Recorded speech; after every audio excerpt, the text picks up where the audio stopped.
Je suis la servante du Seigneur, qu'il me soit fait selon sa parole.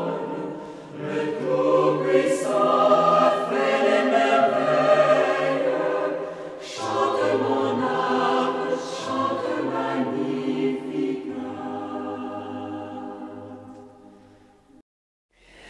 Je suis la servante du Seigneur, qu'il me soit fait selon sa parole. Le Tout-Puissant a fait des merveilles. Chante mon âme, chante Magnificat.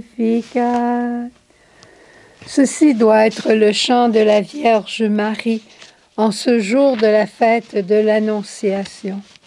Le Seigneur fit pour moi des merveilles. Je veux juste te raconter en commençant, bonjour, je veux juste te raconter une merveille que j'ai vue hier en la fête de la Miséricorde. Nous sommes allés pour la messe au CHSLD à Boisvert et nos petites sœurs étaient rassemblées avec d'autres résidents de la maison. Et on a célébré l'Eucharistie. On était peut-être 25 ensemble.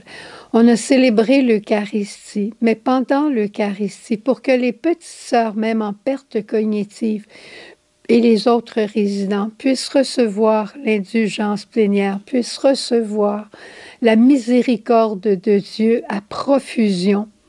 Alors on a célébré l'onction des malades pendant l'Eucharistie. Et nécessairement, inclus dans le sacrement des malades, il y a le sacrement du pardon. Alors ces personnes-là ont pu recevoir en la fête de la miséricorde le pardon, le réconfort de Dieu, le pain de vie, l'indulgence plénière. On a prié aux intentions du Saint-Père. C'est extraordinaire. Je me disais, s'il y en a un ou l'autre qui meurt cette semaine, il s'en va directement au ciel. C'est merveilleux. En tout cas, mon cœur était dans la joie. J'étais dans la joie pour eux. Et même, on avait apporté la grande icône, une grande icône du Christ miséricordieux, presque grandeur nature. Et je l'ai mise devant Réjeanne, une de nos petites sœurs, puis elle le regardait là, avec un air, là, c'était tellement beau, c'était un air du ciel. Elle regardait Jésus là, avec un sourire au visage et une joie, elle le voyait. Et à côté, il y avait Lucie qui le regardait. Et Lucie était tellement émue. Elle avait les yeux presque baissés, prête à pleurer. Elle a été rejointe, elle aussi, par Jésus. Et je me suis promenée avec l'icône pendant le sacrement et je le montrais aux personnes. Et je disais, c'est lui que vous rencontrez aujourd'hui. Je ne sais pas tout le bien que Jésus a fait dans leur cœur, mais tout ce que Dieu nous demandait, c'était de faire notre part et lui faisait la grande sienne. Cette fête de l'incarnation, on est habitué de la voir le 25 mars, mais cette année, comme c'était pendant la Semaine Sainte, ça a été reporté à aujourd'hui. Et évidemment qu'on peut regarder ce texte de Saint Luc avec des lunettes de confiance, avec des lunettes de miséricorde. Parce que Dieu vient à son heure faire grâce à son peuple le jour de l'Annonciation. C'est une page nouvelle qui commence dans l'histoire du salut. Dieu avait hâte à cette heure-là. Et il a choisi une jeune fille, une vierge. Et elle était protégée du péché originel, mais elle avait pleinement sa liberté. Et preuve, elle va entrer en dialogue avec l'ange quand il va lui proposer le projet de Dieu pour elle, qui était un projet de salut pour toute l'humanité. Quand Dieu vient nous proposer quelque chose, il a toujours une vision beaucoup plus grande que la nôtre. Il y a toujours une vision de salut, une vision de, je dirais, de miséricorde, mais pour toute l'humanité. Et là, la Vierge Marie écoute l'ange que Dieu a envoyé dans sa grande délicatesse.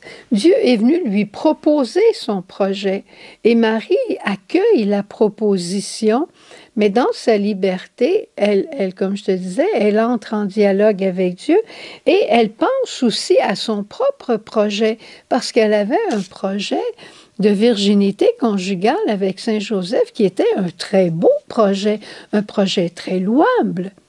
Mais Dieu avait encore plus grand que ça. Et quand il lui propose son projet, ça prend de la confiance à Marie pour dire oui. Elle sait très bien que si elle se retrouve enceinte, qu'est-ce que Joseph va dire? Il va la répudier. Elle est susceptible de se faire lapider. Elle va être le déshonneur de sa famille. Elle va se retrouver une mère seule avec un enfant. Qu'est-ce qui va advenir de sa vie? Et là, l'ange, quand elle pose la question, mais comment cela se fera-t-il? Et elle pensait déjà à tout cela. L'ange lui répond, l'Esprit Saint viendra sur toi et te couvrira de son ombre. Imagine-toi quelqu'un couvert de l'ombre de l'Esprit, protégé par l'Esprit. Il n'y a rien d'impossible à l'Esprit de Dieu.